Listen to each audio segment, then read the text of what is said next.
Many talented players have rounded the bases at Forest Glen Park on Huntington University's campus. Although they have come and gone, Mike Frame, head baseball coach, has remained in the dugout for 35 seasons. The 2017 season may have been his toughest yet, but despite the trials, it was one of the most successful. Here's Ryan Lockhart with the story. The 2017 HU roster was filled with talent from top to bottom, yet it seemed like they just couldn't catch a break. As freshmen and sophomores, they were one at-bat away from going to the national tournament. As juniors, it was even farther of a reach. Leading into their senior season, it was all or nothing. They would face any team's toughest challenge. Their coach would be sidelined to start the season. There's a reason for this. There's something that God wants me to do or continue to do, when I go through this. And you want to be strong for your wife and your kids and your family. And I really tried to do that. Although Mike Frame's faith was strong, his health did not bear the same. All during the fall of 16, when I would go to the baseball field, I would park behind the left field bleachers. So I'd walk up the sidewalk to the third base dugout, and I could only walk about halfway there and I'd be out of breath. Finally my wife got to the point, she goes, "We need to check this out." They went to the Heart Institute, and after the tests, the doctor immediately admitted him to the hospital and told him, "You've had a heart attack." And I'm like, "What?" I don't ever remember having a heart attack. And he said, "Well, you've had a significant heart attack in the last 6 months." Next morning, they went in to try to do a heart cath, put a stent in, and they couldn't do it. So that's when they told me I was going to have bypass surgery. With this whole process happening rather rapidly, Coach didn't have time to catch his breath, but he did have a moment to think about what had just transpired.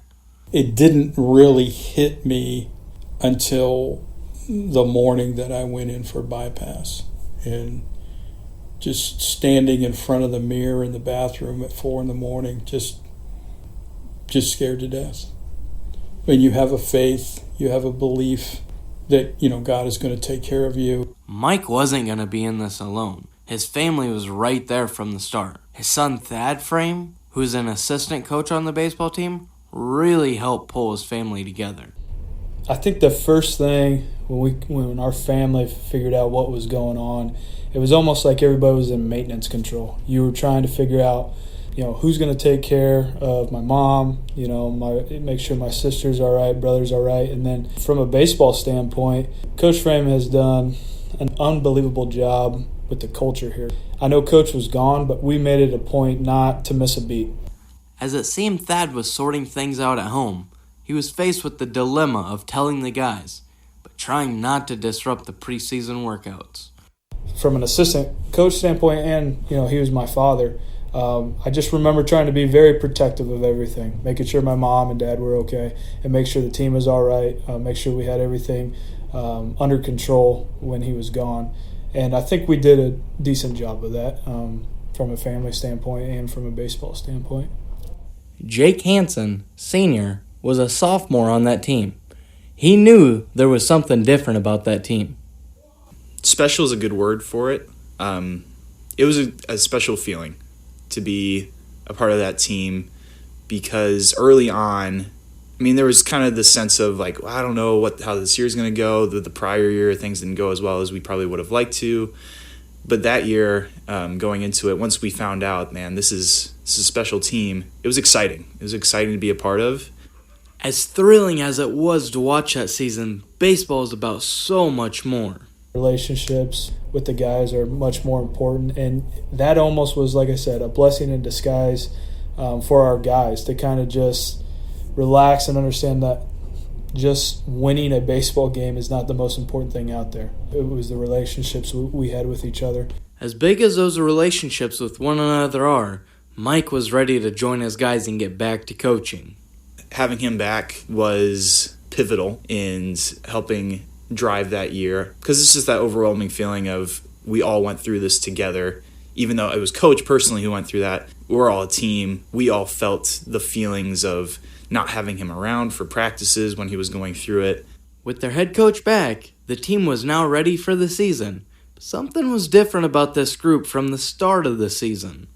We were going to go to a facility in Lake Point, Georgia, and this guy was supposed to get teams for us to play down there, and that fell through. So we kind of scrambled, and we ended up playing a couple teams that we probably don't need to be playing that early in the season because they're pretty good. And we beat them. And we were really good offensively. We were just beating up on people. Baseball is about making it through the tough stretches and enjoying the good stretches. Sometimes it just takes beating a good opponent, and other times it just takes a good speech before a game. I remember this like it was yesterday. I remember standing down on our field. It was towards the end of our season. We were getting ready to play Taylor. He brought those guys up, and he had one of the best speeches I'd ever remember him talking about. But he just brought the guys around. He goes, hey, I want you guys to understand something. He just said, you guys are the most talented team. You guys have gone through the most as a group together. He goes, but I want to tell you this. He said, if we go there and we get swept, I'm still going to love you guys. He goes, if you go there and sweep them, I'm still going to love you guys. And it's more important about what we have here than what we do this weekend, winning or losing. And in the back of my mind, I'm kind of standing kind of outside the little huddle or whatever, and I looked at one of our coaches. I said, it's over. We're going to go to Taylor and we're going to sweep them. You could just feel it. You could just feel that these guys were not going to let anything stop them from winning a regular season championship. Now, as key as that Taylor series was, it would become just another stepping stone for a very tough HU team. The sense of feeling, especially from the seniors that year, was we want more. We want to win this thing outright. We don't want anyone to doubt how good we are. And so I remember going into that conference tournament thinking we can't be beat. Like, we have these guys who are not going to let down. We're gonna see this all the way through. Hansen was right. The Forsters would go on to win both the regular season and conference tournament. But now, for the biggest test of the season, Mike thought about his expectations before they would play Faulkner. Sometimes the worst thing about a team is expectations. Sometimes teams can't get beyond that. Not so much, I didn't feel like I coached them so much as I rooted for them because they worked really hard. Just a good feeling inside that you feel like you accomplished something, that they can leave here going, okay, you know, we kind of played like everybody thought we could play. And it was a team, Ryan, that at some point you just get out of the way. You let them play. They played at a high level. They cared about each other. If one guy didn't get it done on a certain day, there'd be a couple other guys that would. The Forsters hit a roadblock in the opening round against the number one team in the country, Faulkner. They would go on to be runner-up, while the Forsters would make the long drive back home. In some ways, it's still tough.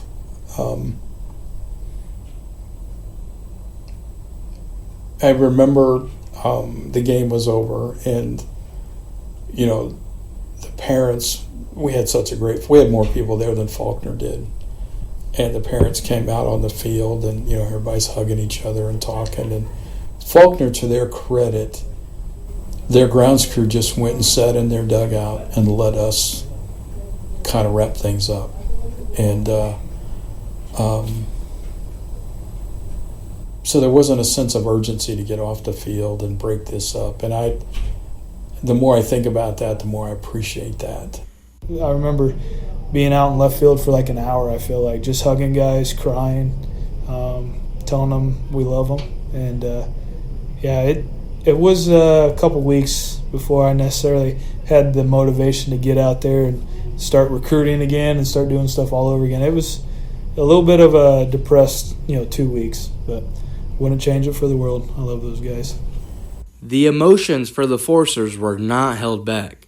They had come so far, and just like that, the season was over. Once again, just felt so happy that they were able to overcome these unmet expectations. That they can look back on their time here and go, hey, we got it done. This is Ryan Lockhart reporting for FEN Sports.